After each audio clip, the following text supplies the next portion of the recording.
Xin chào! Ô nhiễm môi trường và biến đổi khí hậu đang là một trong những thách thức hàng đầu cho nhân loại trong thế kỷ 21 và chính con người phải chịu trách nhiệm cho những gì mình gây ra.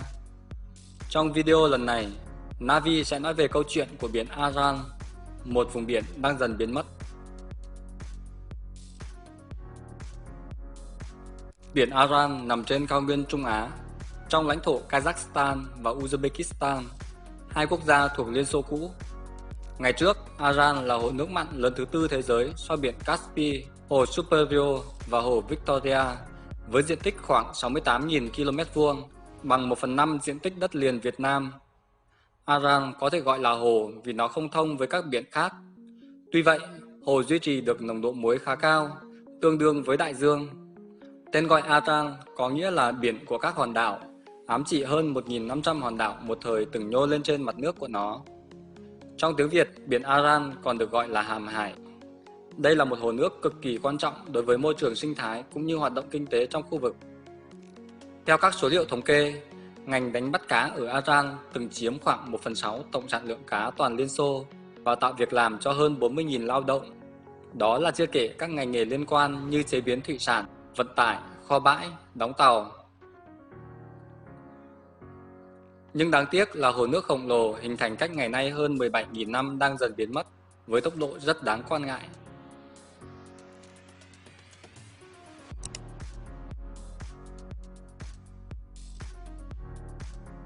Tai họa manh nha vào đầu thế kỷ 20 khi con người muốn xây các đập nước lớn trên hai con sông cung cấp nước chính cho biển Aral là Amu Darya và Sырdarya. Kết quả này nhằm lấy nước sông tưới tiêu cho vùng hoang mạc khô cằn xung quanh để trồng lúa mì, dưa, ngũ cốc và đặc biệt là bông. Bông trong thời kỳ đó vô cùng đắt đỏ vì nhu cầu từ trong và ngoài nước rất lớn. Nó còn được mệnh danh là vàng trắng với giá trị thị trường gấp 30 lần ngũ cốc. Tới những năm 1940, hàng loạt đập nước đã được chính quyền Liên Xô xây dựng.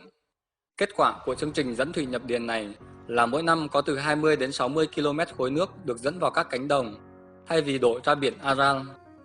Và Liên Xô đã thu được trái ngọt khi trong giai đoạn từ 1960 đến 1980, diện tích đất nông nghiệp được tưới tiêu ở Trung Á tăng mạnh từ 4,7 lên 7 triệu hecta và sản lượng bông tăng gần gấp đôi.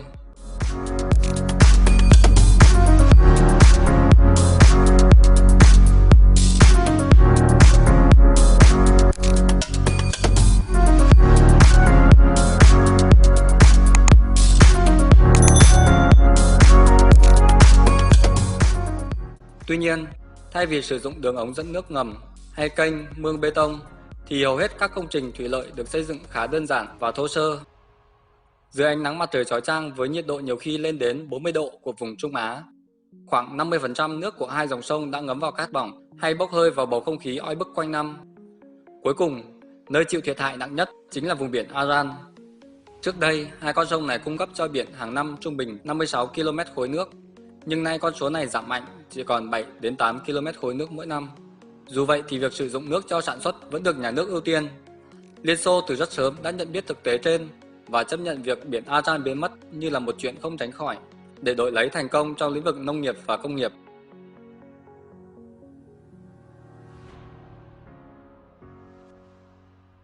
Mất một lượng nước bổ sung lớn, biển Aral bắt đầu co rút từ thập niên 1960. Cho đến năm 1969, mực nước biển Aral hạ thấp trung bình 20 cm mỗi năm.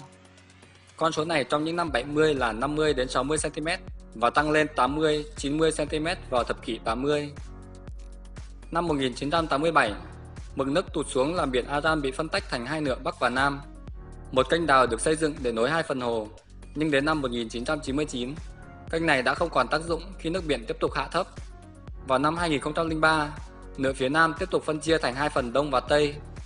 Đến năm 2014, hình ảnh vệ tinh của NASA cho thấy rằng lần đầu tiên trong vòng 600 năm, phần phía đông của biển Aral Nam hoàn toàn cạn kiệt và bây giờ đã trở thành sa mạc Arankum. Hồ phía Tây Nam rút về chỉ còn một dải mỏng ở rìa phía Tây của phần biển phía Nam cũ. Nếu như trước đây, biển Aral có diện tích khoảng 68.000 km2 và là hồ lớn thứ tư thế giới với hơn 1.500 hòn đảo, thì đến năm 1998, nó chỉ còn đứng thứ 8 với diện tích 28.687 km2. Diện tích biển vào năm 2014 chỉ bằng 10,5% so với ban đầu. Các hòn đảo nhỏ ngày xưa giờ trở thành đồi cao, khô cằn với những tảng muối trắng, không cây cỏ.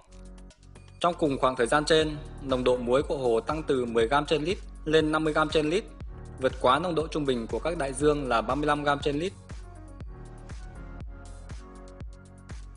Vậy số phân biệt Aran và hệ sinh thái xung quanh nó sẽ như thế nào? Xin mời các bạn cùng đón xem ở phần 2 của video nhé!